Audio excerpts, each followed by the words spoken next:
Deng Tong, a favored courtier of Emperor Wen of Han, he was from Nan'an in Shu Commandery, modern Leshan, Sichuan province. Deng Tong was born into a very wealthy family and was the only son. Seeking a brighter future for him, his father spent money to send him to the capital, Chang'an, to serve in the imperial court, hoping that Deng Tong might gradually rise in rank and one day become a high official, bringing honor to the family. At that time, Deng Tong served merely as a minor officer in charge of operating boats, essentially a boatman. Because the boatmen who rowed within the palace wore yellow hats, they were called yellow-headed attendants. One day, Emperor Wen of Han had a dream. In the dream, he was about to ascend to heaven but fell just short of reaching it. At that critical moment, a yellow-headed attendant gave him a push and helped him rise to heaven. When the emperor turned to look, he saw that the man's robe had a tear along the seam below his belt. After Emperor Wen awoke from the dream, he went to the imperial dock and quietly observed, looking for the yellow-headed attendant who had pushed him up to heaven in his dream. There he saw Deng Tong, whose robe had a tear at the back, exactly as in the dream.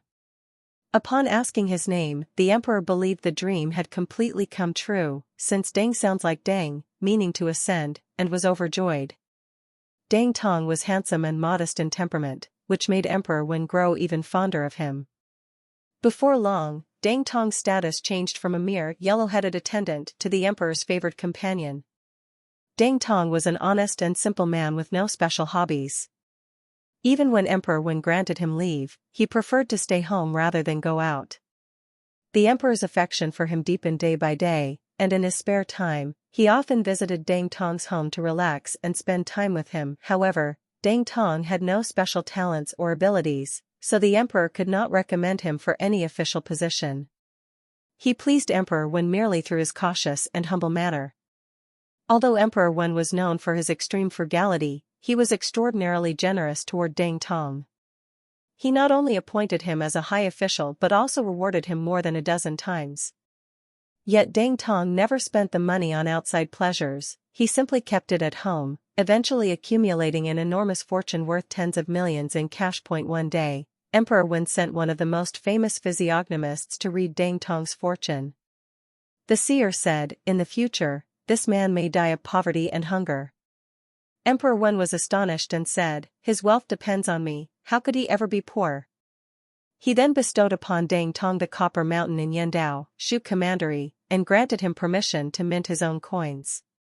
Deng Tong's coins soon circulated throughout the empire, making him unimaginably wealthy.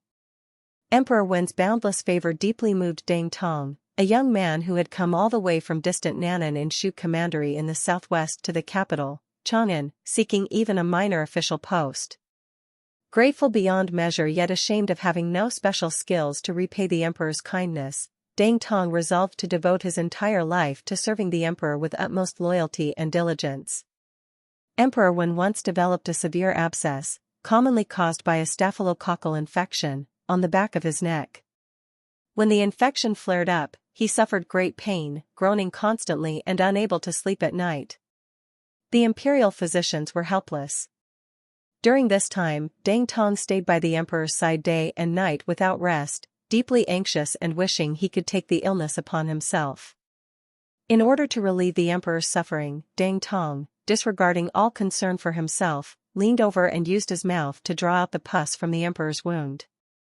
This greatly eased Emperor Wen's pain and moved him profoundly, though he also felt uneasy and embarrassed. From then on, Deng Tong often did this for the emperor whenever the abscess flared up, helping to lessen his agony. One day, Emperor Wen calmly asked Deng Tong, "Who in the world loves me the most?" Deng Tong replied, "Surely no one loves you more than the crown prince." It was an ordinary and well-intentioned answer, for filial piety is the core of traditional Chinese culture and the greatest lifelong hope of all parents, whether emperors or commoners, for their children. Yet Deng Tong could never have imagined that this kind and sincere remark would one day lead to his downfall, from being the richest man in the empire to dying in poverty and hunger. Emperor Wen knew that Deng Tong was an honest man and that his words were sincere, not flattery. Moreover, the emperor wished to see those words proven true in reality.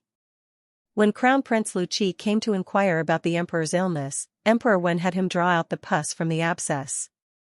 Although the prince followed the instruction, he showed obvious discomfort.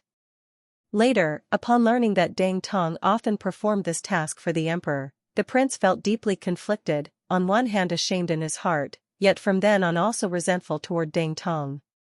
On July 4, 157 BCE, Emperor Wen of Han passed away at the age of 47. Crown Prince Liu ascended the throne as Emperor Jing of Han. Upon taking power, Liu immediately dismissed Dang Tong from office, confiscated all his property, and sent him home. Thus, the former favored courtier of the emperor and the richest man in the empire was suddenly reduced to having nothing. When Dang Tong was young, he had been a boatman. Later, he became a favorite of the emperor, living in luxury and comfort, and thus gave up learning any other skills. As a result, after leaving the palace, he was unable to live independently and fell into extreme poverty, suffering from hunger and cold. Emperor Jing of Han's sister, Princess Guantao, had no choice but to secretly give Dang Tong some money and goods. However, Liu immediately ordered officials to confiscate them and forbade Dang Tong from even wearing a single hairpin. Consequently, Princess Guantao had to lend him clothes to wear. Stripped of everything by Liu Dang Tong was left penniless and ultimately died of starvation in someone else's home.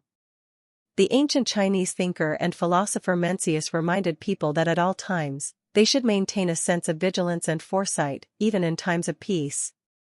In his work Born in Suffering, Die in Comfort, he taught that hardship and adversity can stimulate human determination, motivating people to strive and survive, while ease and indulgence can lead to laziness and decline, ultimately causing ruin.